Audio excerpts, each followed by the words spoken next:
I think everything that's about to unfold on April 15 isn't just chaos for the sake of drama, it's a chain reaction, and at the center of it is control. Control over truth, over loyalty, and over who gets to survive when everything starts collapsing.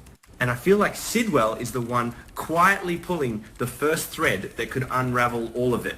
Let me be clear in my opinion. Sidwell isn't acting out of desperation anymore. This is calculation. Cold, patient, and very intentional. He's not just targeting Sonny randomly. I think he's studying him, watching patterns, waiting for the exact moment when Sonny feels safest. That's what makes this dangerous. When someone like Sidwell knows not only your moves, but also the people protecting you, Rick Turner, then the fight stops being physical and becomes psychological. And I could be wrong, but I don't think Sidwell's real goal is to take Sonny down directly. That would be too obvious. This is just my interpretation, but breaking the alliance around Sonny feels like the smarter move.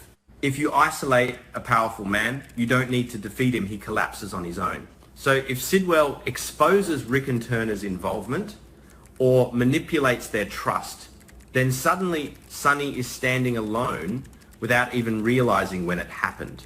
That's what makes this storyline interesting to me. It's not about power, it's about dismantling structure. Now shifting to Jordan, and this is where things start to feel more personal, more human, more fragile. When she wakes up, I think the most important thing isn't just what she remembers, but how she remembers it. Trauma doesn't come back clean. It comes in flashes, in fragments. And I feel like whatever she says first is going to shake people, not because it's complete, but because it's incomplete. I think Jordan saw something. Not everything, but enough. And here's where my mind starts connecting threads. That car, the one that forced her to swerve, I don't think it's random. I feel like it ties directly into Brooke Lynn. But not in a simple, she's guilty way. It's more complicated than that. Because intention matters. Was Brooke Lynn reckless? Maybe. Was she aware? That's a different question. And I could be wrong, but I feel like the real twist is that Jordan might not just remember the car, she might remember who else was involved in that moment. Charlotte, Danny. And suddenly, this stops being a single accident and becomes a web of overlapping events. That's what makes it messy. That's what makes it real. Because I don't think Danny is entirely innocent here. I'm not saying he caused it, but I feel like there's a possibility he contributed to the chaos. Speeding, distraction, wrong place at the wrong time, these things matter. And Charlotte, she's always been positioned in a way where she could either be a victim or unknowingly part of something bigger. This is just my interpretation, but I think the truth will reveal that multiple people made small mistakes and those mistakes collided into one major consequence. And then we get to Willow. This is where things stop being grey and start becoming deeply uncomfortable. I think Willow confessing everything is not a moment of guilt, it's a moment of release. There's a difference. Guilt wants forgiveness. Release just wants the truth out, regardless of consequences. And I feel like Willow has crossed the line where she no longer fears what happens next. Poisoning Drew not once, but twice. That's not impulse. That's intention. That's repetition. That's someone who made a choice and then chose it again. And here's the part that unsettles me the most. I don't think Willow wants to stop. That's what makes Nina's reaction so critical. Because now Nina isn't just a mother, she's a decision maker in a moral crisis.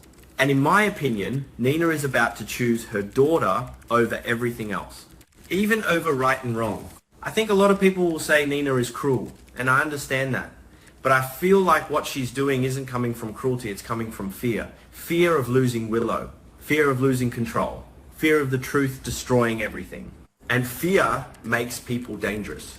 So when I imagine Nina deciding that Drew needs to be silenced permanently, I don't see it as a villain move. I see it as a desperate one. And desperate choices tend to escalate fast. But here's where it gets even more complicated. Nina draws a line. She might protect Willow, yes. She might even commit a crime for her. But I think she won't allow any harm to come near Valentine or Charlotte. That's her boundary. That's where her loyalty shifts. And that creates tension. Because now Willow's path and Nina's limits are not aligned anymore. So what does Nina do? I could be wrong, but I feel like she redirects the threat. Instead of letting Willow spiral further or risk exposing everything, Nina might decide that Brennan is the real problem, the loose end, the liability. And removing Brennan becomes the solution. not because he deserves it, but because he's convenient. Now let's go back to Brooke Lynn for a second, because her situation feels like a ticking clock. Memory is dangerous in this world, especially partial memory. And I think the fragments coming back to her are not random. They're building towards something she doesn't want to face. I feel like she was there. Maybe not intentionally causing harm, but present enough to be responsible. And if Jordan confirms that, then everything changes. Curtis didn't see it. He wasn't focused. That creates a gap in perception. But Jordan, she was driving. She was aware. Even in a split second, recognition matters. And if she remembers Brooke Lynn's car, even just the shape, the movement, that's enough to start an investigation. And suddenly, Brooke Lynn isn't just dealing with guilt, she's dealing with consequences. Legal ones, personal ones, emotional ones. And that adoption, I think, is going to be put on hold. Not because she's unworthy, but because uncertainty makes everything fragile. Now the last thread, Lulu, Britt and Nathan. This one fascinates me the most because it's built entirely on deception, layered over emotion. I think Britt's warning isn't random. She's not the type to interfere without reason. And the fact that she doesn't explain everything, that's intentional. Because sometimes the truth is too dangerous to say out loud. I feel like Lulu senses that. She's not naive. She listens between the lines. And when someone like Britt tells her to stay away, I think that plants a seed of doubt that won't go away. And this is where I feel the story becomes almost investigative. Because Lulu won't confront, she'll observe, she'll question quietly, and she'll start connecting inconsistencies. And eventually, I think she finds out that Nathan isn't Nathan. That Cassius has been living a lie right in front of everyone. And here's the darker possibility that I can't ignore. I could be wrong, but I feel like Cassius didn't just impersonate Nathan. He may have removed him permanently.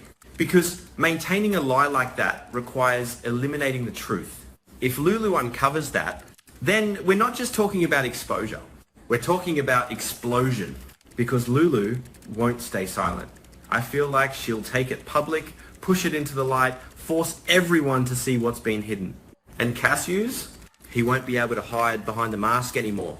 That's the thing about all of this. Every storyline, every character, every decision, it all comes back to truth trying to surface and people trying to bury it.